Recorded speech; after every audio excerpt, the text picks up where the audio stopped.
같은 어머니의 딸과 아들. 한 사람은 매주 병원을 찾았고 다른 한 사람은 1년에 한 번도 오지 않았습니다. 그런데 통장에는 오빠 이름만 있었습니다. 4,750만 원. 같은 사건, 두 개의 진실. 구독과 좋아요는 다음 진실을 전하는 힘이 됩니다. 지금부터는 동생 김은지님의 시선입니다. 먼지 냄새가 코끝을 찔렀다. 어머니께서 요양병원으로 가신 후 처음 여는 장롱이었다. 30년은 좋게 된 나무 서랍이 삐걱거리며 열렸다.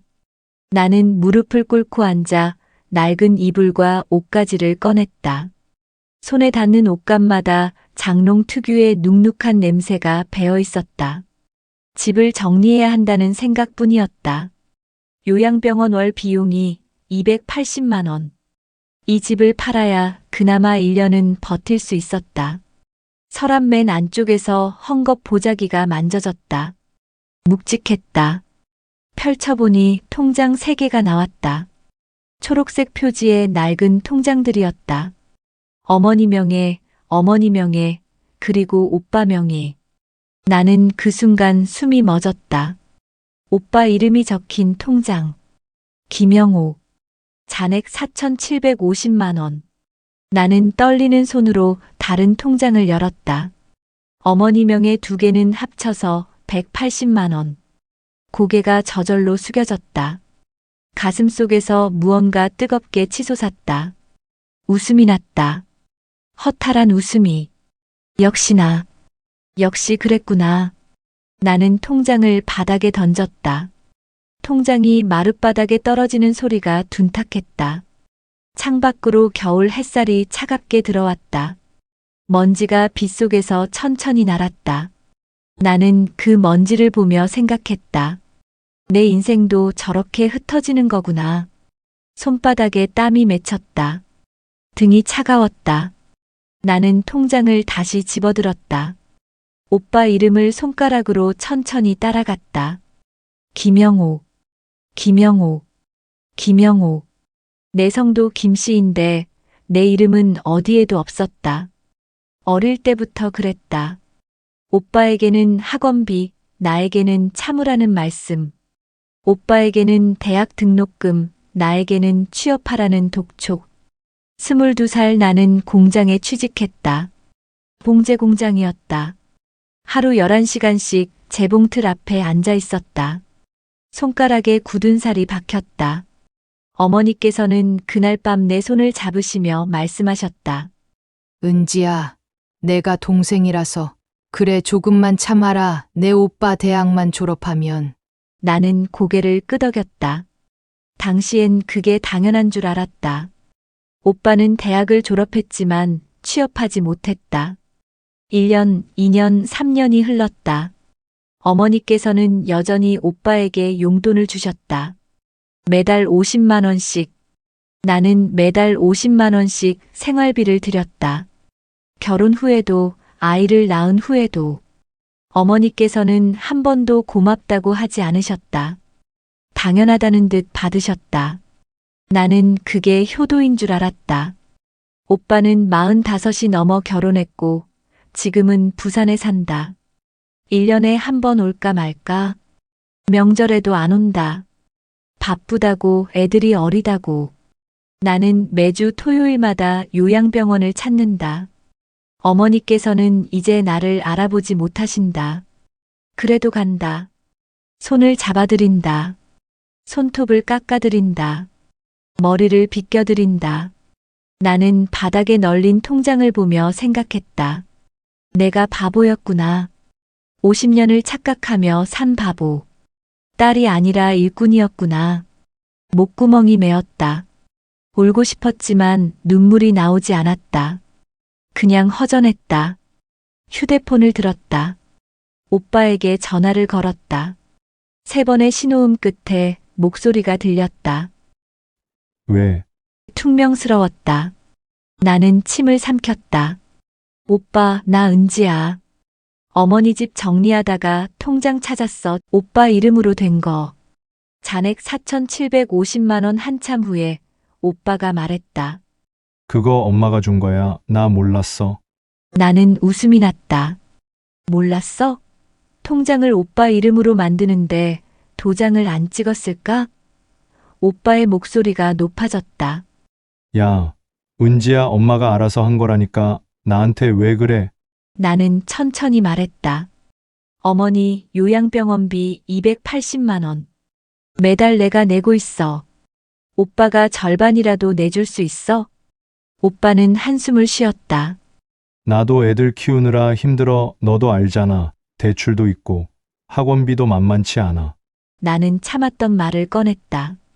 나도 애들 키워. 나도 대출 있어. 그런데 나는 매달 병원비 내잖아. 오빠가 말했다. 너는 남편이 있잖아. 나는 숨이 막혔다. 오빠도 결혼했잖아. 올케는? 오빠의 목소리가 차갑게 식었다. 야, 우리 집 사정 내가 뭘 알아. 그냥 각자 알아서 살자. 엄마 일도 내가 알아서 해. 나는 말했다.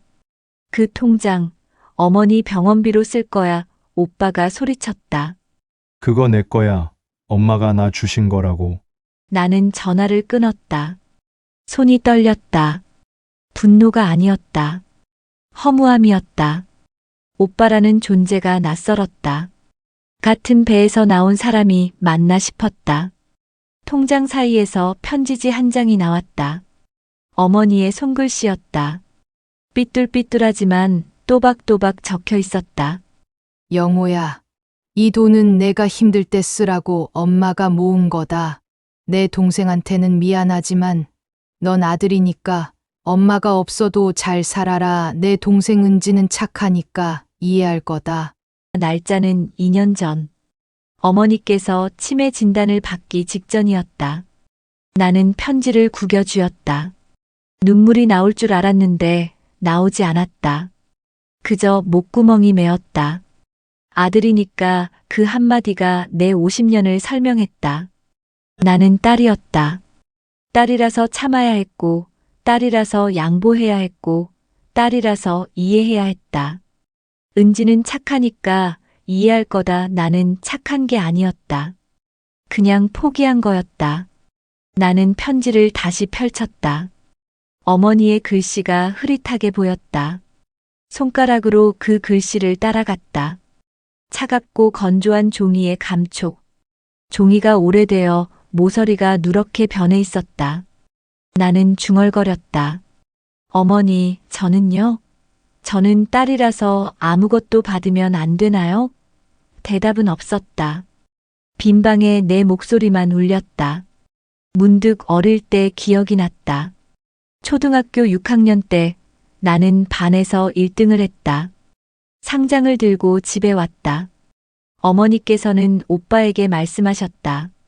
영호야, 내 동생 좀 봐라. 여자애가 공부는 왜 이렇게 잘해? 넌 좀 본받아라. 나는 기뻤다. 칭찬받는 줄 알았다. 하지만 어머니께서는 내게 아무 말씀도 하지 않으셨다. 그냥 상장을 받아 장롱에 넣으셨다.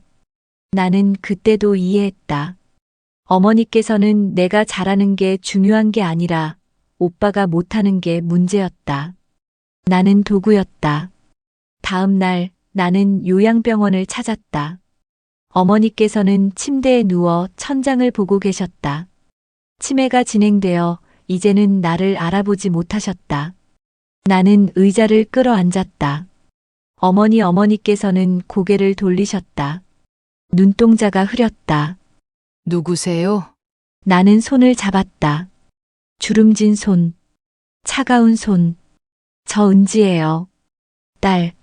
어머니께서는 고개를 갸웃하셨다. 딸. 나 아들 있는데 영호는 어디 갔어? 나는 손을 놓지 않았다. 어머니, 오빠 통장 찾았어요. 편지도 봤어요. 어머니께서는 멍하니 나를 보셨다. 뭐, 나는 말을 이었다. 왜 그러셨어요? 왜 오빠한테만 그렇게 하셨어요? 저는 딸이라서 안 되나요? 어머니께서는 웃으셨다. 허허 웃으셨다. 이해하지 못하는 웃음. 그리고 말씀하셨다. 아들이 있어야 대를 잇지. 딸은 시집 가면 남의 집 사람인데. 나는 그 말을 듣고 알았다. 치매가 걸려도 기억이 사라져도 이 생각만큼은 남아있다는 것을 나는 그 웃음을 보며 알았다. 이제 답은 없다는 것을. 나는 간호사를 불러 병원비를 냈다. 280만 원. 카드를 긁는 소리가 삐하고 울렸다. 영수증을 받아 지갑에 넣었다.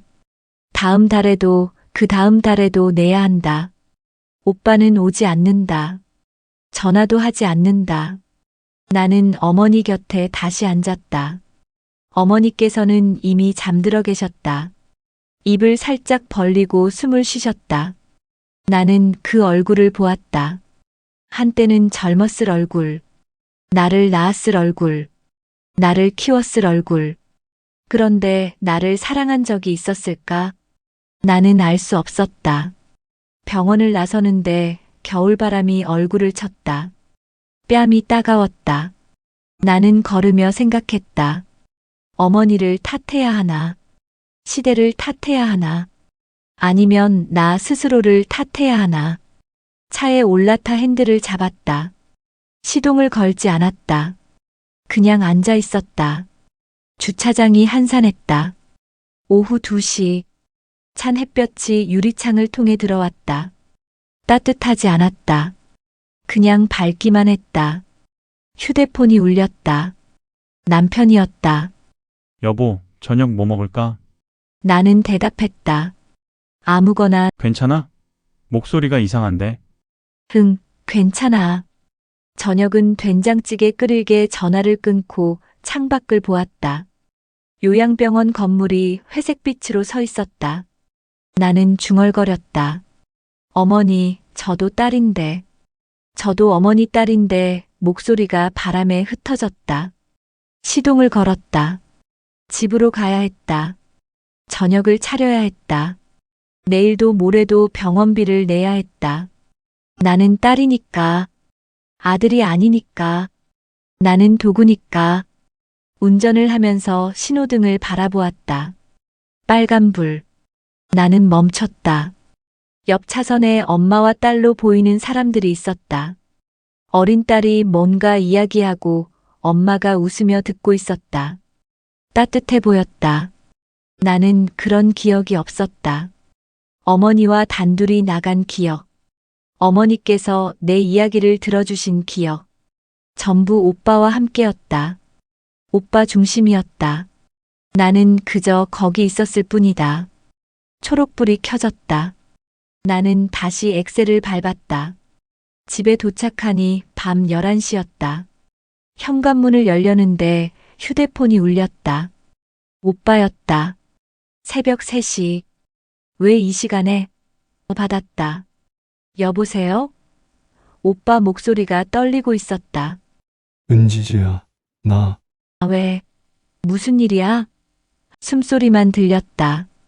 그리고 오빠가 말했다. 아니야. 괜찮아자. 전화가 끊어졌다. 나는 휴대폰을 보며 생각했다. 오빠한테 무슨 일이 있는 걸까? 아니면 내 착각일까? 나는 고개를 저었다. 피곤해서 그런 거야.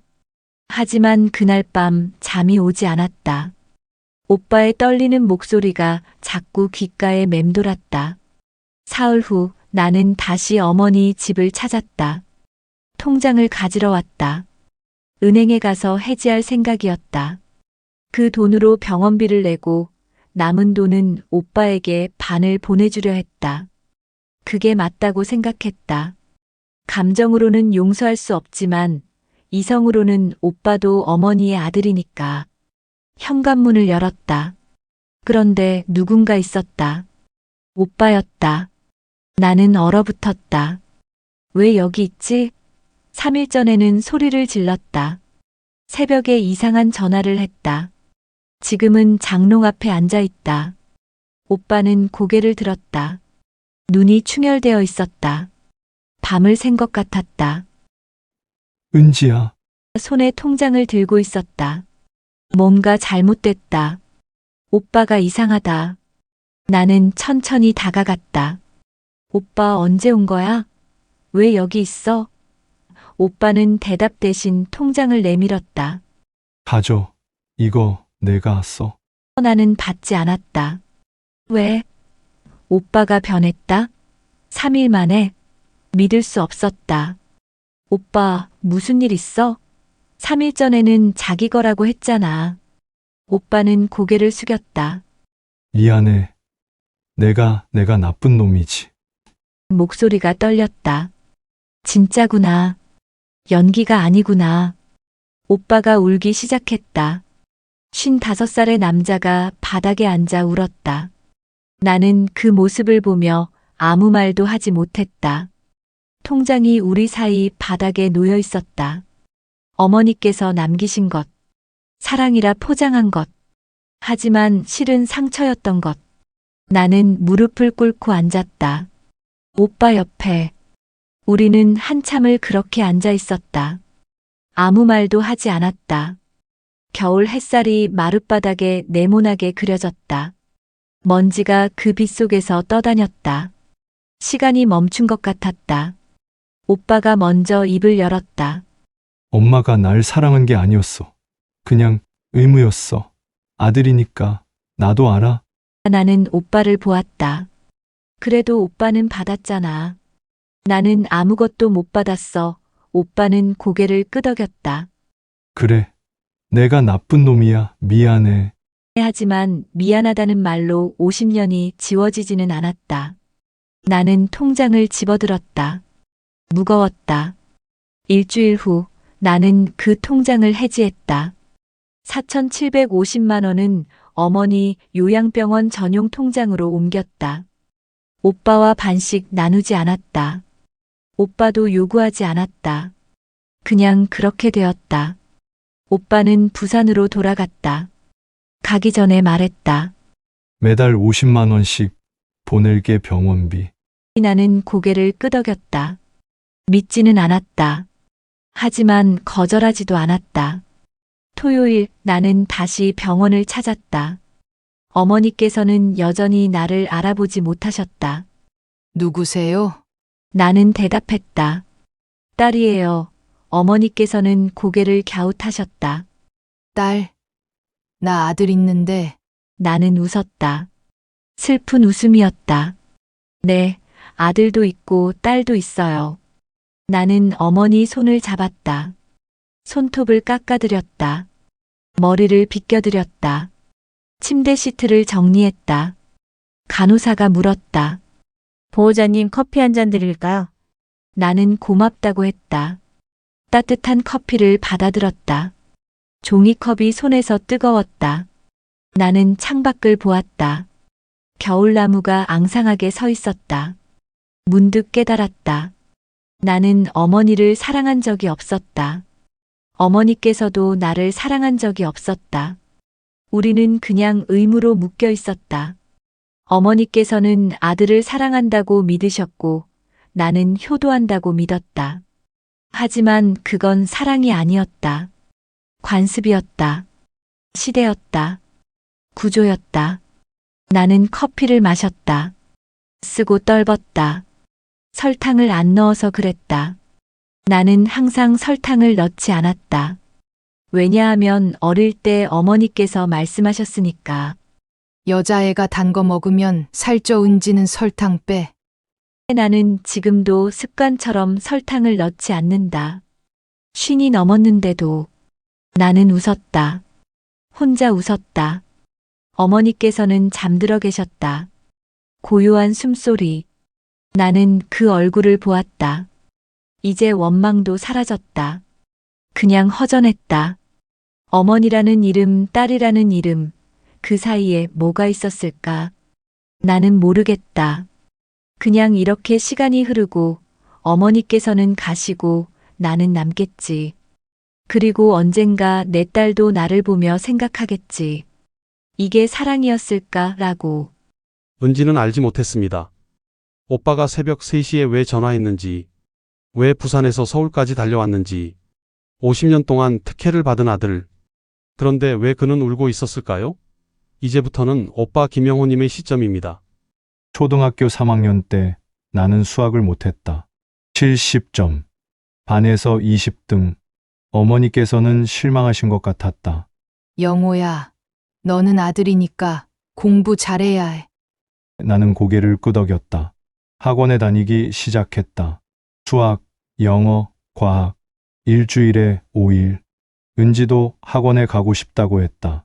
하지만 어머니께서 말씀하셨다. 은지는 집에서 공부해. 오빠 학원비 내야 해서 그래. 은지는 나보다 공부를 잘했다. 90점, 100점. 하지만 은지는 학원에 못 갔다. 나는 70점인데 학원을 다녔다. 이상했다. 하지만 입 밖으로 꺼낼 수 없었다. 나는 아들이니까, 잘해야 하니까. 중학교에 올라갈 때 어머니께서 말씀하셨다. 영호야, 너는 대학 가야 해. 우리 집안에서 처음으로. 나는 그때부터 알았다. 나는 짐을 지고 있다는 것을. 고등학교 2학년 때 성적이 떨어졌다. 5등급. 어머니께서 우셨다. 영호야, 엄마 실망이야. 내가 대학을 못 가면 어떡해. 나는 미안했다. 정말 미안했다. 나는 방에 틀어박혀 공부했다. 새벽 2시까지, 3시까지. 눈이 감겼다. 머리가 아팠다. 하지만 성적은 오르지 않았다. 나는 재수를 했다. 삼수를 했다. 결국 지방사립대학에 들어갔다. 어머니께서는 아무 말씀도 하지 않으셨다. 하지만 나는 알았다. 실망하셨다는 것을. 나는 실패자였다. 대학 등록금이 1,000만 원이 넘었다. 나는 그 돈이 어디서 나왔는지 알았다. 은지였다. 은지가 공장에 다니기 시작했다. 22살. 친구들은 대학에 가는데 은지는 재봉틀 앞에 앉았다. 어머니께서 말씀하셨다. 은지가 착해서 이해 안 돼. 나는 은지에게 고맙다고 말할 수 없었다. 고맙다고 하면 내가 빚진 사람이 되니까. 나는 빚진 사람이 되고 싶지 않았다. 대학 4년 동안 나는 은지를 피했다. 명절에 집에 가면 은지가 있었다. 반찬을 만들고 있었다. 청소를 하고 있었다. 나는 방으로 들어갔다. 컴퓨터를 켰다. 게임을 했다. 은지가 불렀다. 오빠, 밥 먹어. 나는 대답했다. 나중에 나는 은지 얼굴을 보고 싶지 않았다. 은지를 보면 내가 미친 사람이라는 게 확인되니까. 대학을 졸업했다. 취업을 해야 했다. 하지만 어디서도 나를 원하지 않았다. 1년이 지났다. 2년이 지났다. 어머니께서는 매달 50만 원씩 용돈을 주셨다. 영호야, 취업할 때까지만. 나는 그 돈을 받으며 생각했다. 나는 쓸모없는 인간이구나. 대학도 못 간 은지는 돈을 벌고 있는데 대학 나온 나는 방에 틀어박혀 있구나. 나는 아들이니까 잘해야 하는데 나는 아무것도 못하고 있구나. 35살, 나는 작은 회사에 취직했다. 월급 180만 원. 어머니께서 좋아하셨다. 영호야, 이제 결혼 생각해야지. 나는 고개를 끄덕였다. 하지만 결혼할 자신이 없었다. 나는 아직도 쓸모 없었으니까. 회사에서 3년을 다녔다. 그리고 그만뒀다. 상사랑 싸웠다. 사실은 견딜 수 없었다. 매일 혼나는 게, 나는 아들인데 왜 이렇게 못하냐는 게. 은지가 결혼했다. 28살. 남편이 괜찮은 사람이었다. 나는 결혼식에 갔다. 은지가 웃고 있었다. 행복해 보였다. 나는 축의금을 30만 원 냈다. 어머니께서 주신 돈이었다. 은지에게 축하한다고 말했다. 은지가 고맙다고 했다. 나는 그 자리를 빨리 떠나고 싶었다. 은지를 보면 부끄러웠다. 나는 여전히 백수였으니까. 45이 넘어 나도 결혼했다. 소개팅으로 만난 사람. 부산에 사는 사람. 나는 부산으로 갔다. 서울에서 멀리 떨어지고 싶었다. 어머니한테서, 은지한테서, 내 실패한 인생에서. 부산은 좋았다. 아무도 나를 몰랐다. 나를 아들이라고 부르는 사람도, 오빠라고 부르는 사람도 없었다. 나는 그냥 영호였다. 그냥 평범한 사람이었다. 나는 처음으로 숨을 쉴 수 있었다. 아이가 태어났다. 딸이었다. 두 번째 아이도 딸이었다. 아내가 말했다. 아들 하나 더 낳을까? 나는 고개를 저었다. 아니, 딸들이 좋아. 아내가 웃었다. 왜? 아들이 좋잖아, 보통. 나는 대답하지 않았다. 나는 알았다. 아들로 태어나는 게 얼마나 무거운지. 어머니께서 전화하셨다. 영호야, 언제 올 거야? 명절인데. 나는 대답했다. 바빠서요. 애들도 어리고 사실은 가기 싫었다. 서울에 가면 나는 다시 아들이 되니까. 실패한 아들이 되니까. 어머니께서 한숨을 쉬셨다. 은지는 매주 와. 너는 1년에 한 번도 안 오냐? 나는 미안했다. 하지만 갈 수 없었다. 은지가 전화했다. 오빠 어머니 치매래 요양병원 가셔야 할 것 같아. 나는 침묵했다. 오빠 들려? 들려? 병원비가 280만 원인데 오빠가 절반 낼 수 있어? 나도 애들 키우느라 힘들어. 미안. 전화를 끊고 나서 나는 생각했다. 나는 왜 이렇게 비겁할까? 나는 아들인데. 어머니를 모셔야 하는데. 하지만 나는 할 수 없었다. 나는 여전히 쓸모 없었으니까. 어머니께서 요양병원에 가셨다는 연락을 받았다. 나는 가지 않았다. 바쁘다고 핑계를 댔다. 사실은 무서웠다. 어머니 얼굴을 보면 내가 얼마나 실패한 아들인지 확인되니까. 은지가 문자를 보냈다. 오빠 어머니 많이 안 좋으셔. 시간 될 때 한 번만이라도 와줘. 나는 답장하지 않았다. 미안하다는 말도 가겠다는 말도 거짓말 같았다. 1년이 지났다. 나는 한 번도 병원에 가지 않았다. 은지는 매주 갔다. 나는 그 사실을 알고 있었다. 어머니께서 매달 주신 50만 원, 은지가 드린 50만 원. 나는 그 돈으로 학원을 다녔고, 대학을 갔고, 용돈을 받았다. 은지는 그 돈으로 공장에 다녔고, 어머니를 모셨고, 병원비를 냈다. 나는 받기만 했다. 은지는 주기만 했다. 왜지? 우리는 둘 다 자식인데. 문득 생각했다. 어머니는 나를 사랑한 걸까? 아니면 그냥 의무였을까?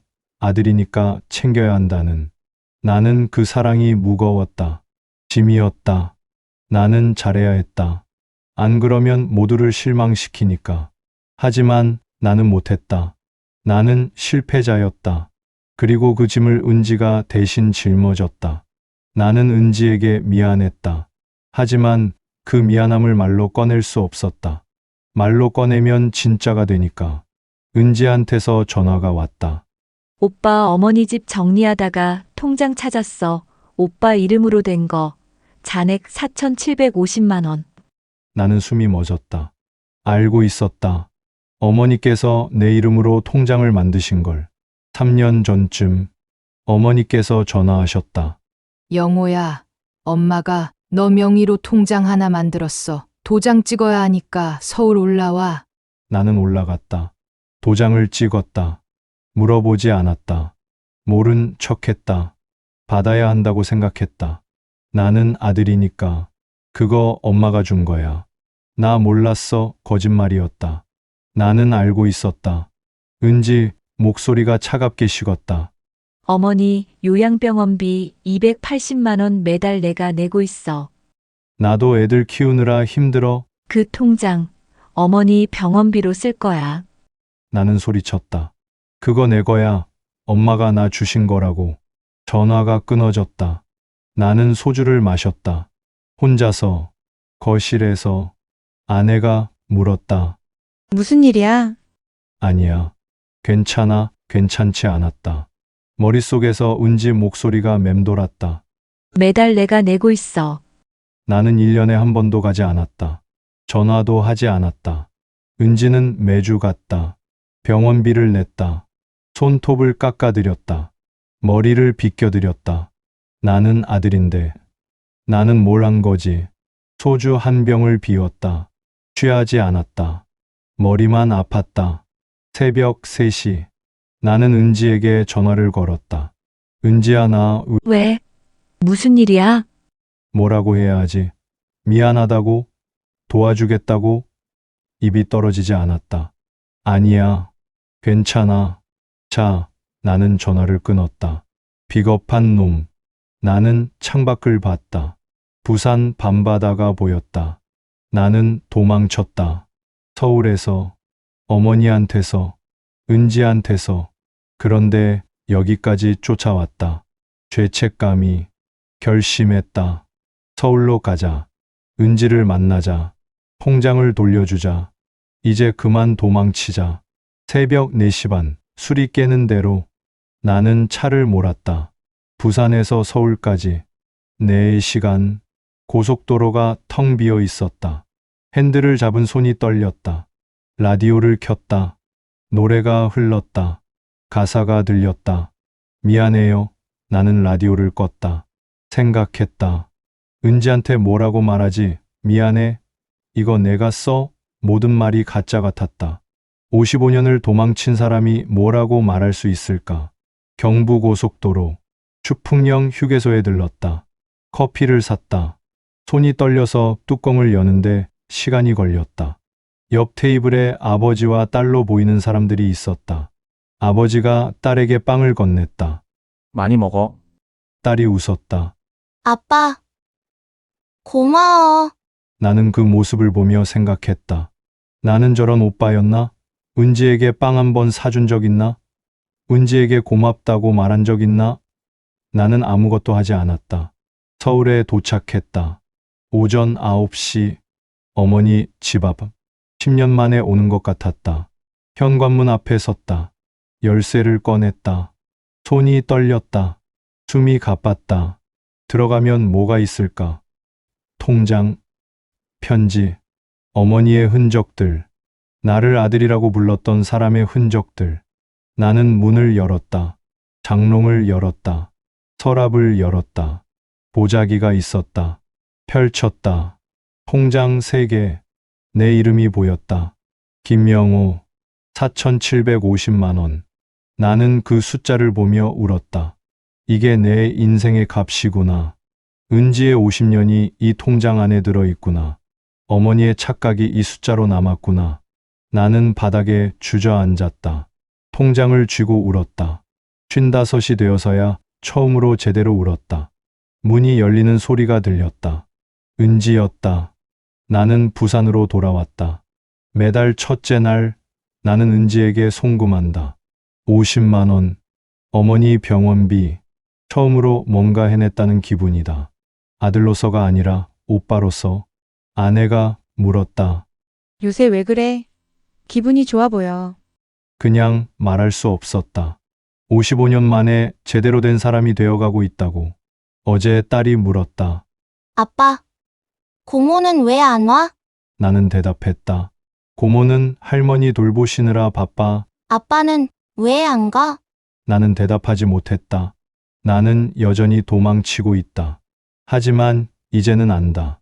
나도 피해자였지만 은지에게는 가해자였다는 것을. 어머니의 사랑은 나를 짓눌렀지만 은지에게는 아예 없었다는 것을 가끔 생각한다. 어머니는 왜 그러셨을까? 나를 사랑해서 아니면 의무여서 아들이 있어야 한다는 관습 때문에? 나는 모르겠다. 하지만 알겠다. 나는 그 사랑의 무게를 견디지 못했다는 것을. 은지는 그 무게조차 받지 못했다는 것을. 우리 둘 다 불행했다는 것을. 다음 달에는 60만 원을 보낼 생각이다. 10만 원이라도 더. 그게 은지의 50년을 갚는 건 아니지만 그게 내가 할 수 있는 전부니까. 나는 여전히 서울에 가지 못한다. 어머니를 뵙지 못한다. 비겁하다. 나는 안다. 하지만 조금씩 나아지고 있다. 도망치면서도 뒤를 돌아보게 됐다. 55이 되어서야. 늦었지만 그래도 창밖에 봄이 왔다. 아니, 여름인가? 벚꽃이 피었다. 딸들이 학교에서 그림을 그려왔다. 할머니, 나는 그 그림을 보며 생각했다. 어머니께서는 내 딸들 이름을 아실까? 기억하실까? 아니, 이제는 나조차 기억 못 하시겠지. 나는 그림을 냉장고에 붙였다. 언젠가는 가야겠지. 서울에, 어머니한테, 은지한테. 그때까지는 이렇게라도 보내야겠지. 매달 50만 원. 비겁한 속죄. 같은 사건, 두 개의 진실이었습니다. 은지는 50년을 딸로 살았습니다. 이해해야 한다고 배웠습니다. 참아야 한다고 들었습니다. 하지만 통장 속에는 그녀의 이름이 없었습니다. 영호는 55년을 아들로 살았습니다. 잘해야 한다고 배웠습니다. 기대에 부응해야 한다고 들었습니다. 하지만 그 특혜는 짐이었고 동생에게는 상처였습니다. 누가 옳고 그른 게 아닙니다. 시대가, 구조가, 관습이 만든 비극입니다. 피해자도 가해자도 모두 상처받았습니다. 오늘의 이야기는 여기까지입니다. 당신이라면 누구의 편인가요?